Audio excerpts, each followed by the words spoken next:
আপনারা দেখতে পাচ্ছেন আমার মতো লোককে যদি করতে পারে, যত লোককে হিয়ারিং ডেকেছে সারা পশ্চিমবাংলায় উঠল। মুর্শিদাবাদ মানুষ হিন্দু মুসলমান সকলকেই তারা একটা লক্ষ্য করলো না।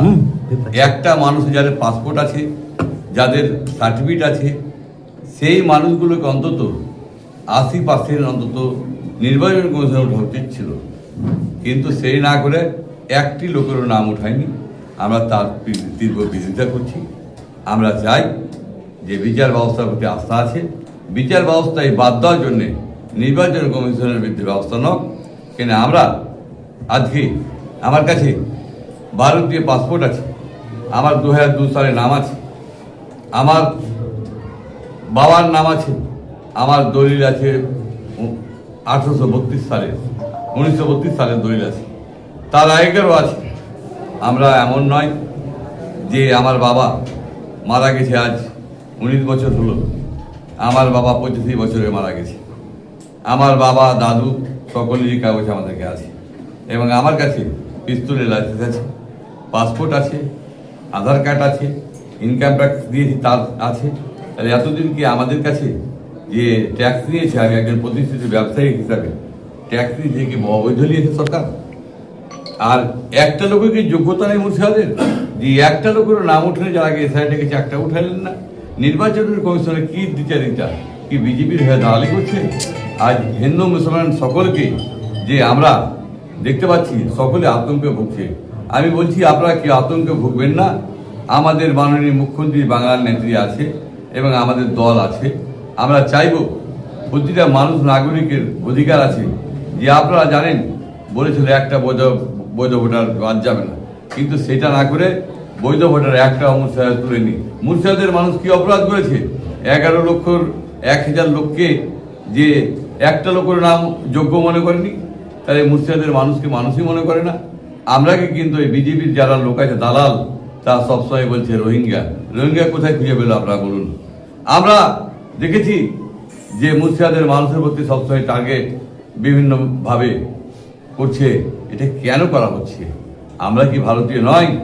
একটা ভারতীয় নাগরিকের সুপ্রিম কোর্ট বলেছে একজন যদি 10 জন যদি লোক থাকে আর দাগিয়ে একজন ভালো লোক থাকে তাকে সঙ্গে সঙ্গে পাস করে দেওয়া হয়।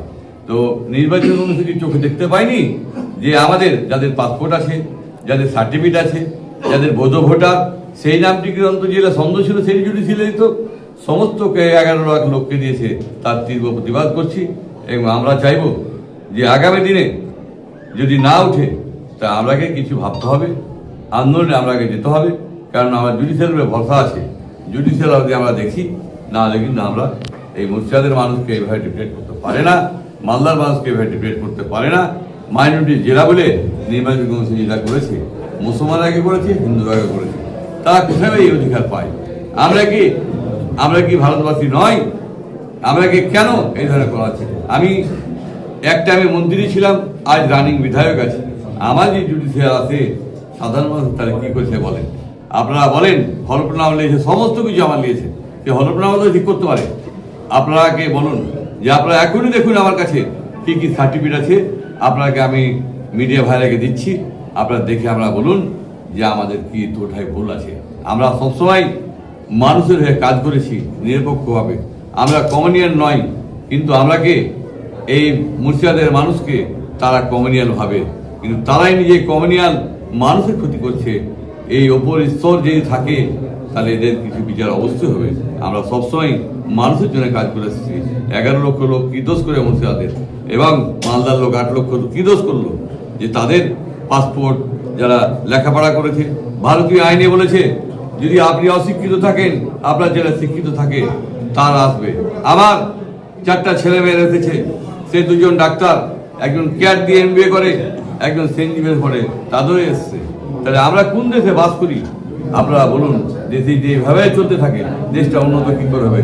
আপনারা জানেন ভারতবর্ষের যে মানুষগুলো 70-25 চলে যাচ্ছে, যার 100 কোটি টাকা এই যে অত্যাচারে নিষ্পাট্টা রাজ হওয়ার জন্য, এই যে EDI CBI বিভিন্ন দপ্তর আয়কর প্রতিদিন চিঠির কারণে দেশ ছেড়ে পালিয়ে যাচ্ছে, এটা ভারতের জন্য মঙ্গল নয়। এইভাবে জ্বালানো মঙ্গল নাই, তারা কিন্তু মুসলিম যাচ্ছে না, হিন্দুই যাচ্ছে। আপনারা যাচ্ছে কোথায়? দুবাই, বিভিন্ন জায়গায়। তাদের জিরো টলারেন্ট গন্ডগোল। আমরা দেশের লোককে শান্তি করব, দেশের রাজার নীতি হবে সরলীকরণ। সেই সরলীকরণ না হয় সেই দেশের রাজার অত্যাচারী হচ্ছে। আমরা মনে হয় আজকে পরাধীনে বাস করছি, তাই আমি তীব্র প্রতিবাদ করছি। ভোটার লিস্ট প্রকাশ হতে দেখা যাচ্ছে যে একটা জাতিকে টার্গেট করা হচ্ছে, কি বলবেন? দেখুন, আমি তো আপনাকে বললাম মুর্শিদাবাদ 73% মুসলিম আছে, 73% মুসলিম আছে এবং 28% হিন্দু মুসলমান সকলকে টার্গেট করেছে। তাহলে মুসলমানকে বেশি করেছে। নির্বাচন কমিশনটাই বিজেপি দালালি করছে, তাই এটা করেছে। তার তীব্র প্রতিবাদ করছি আপনাকে এবং করে দেব।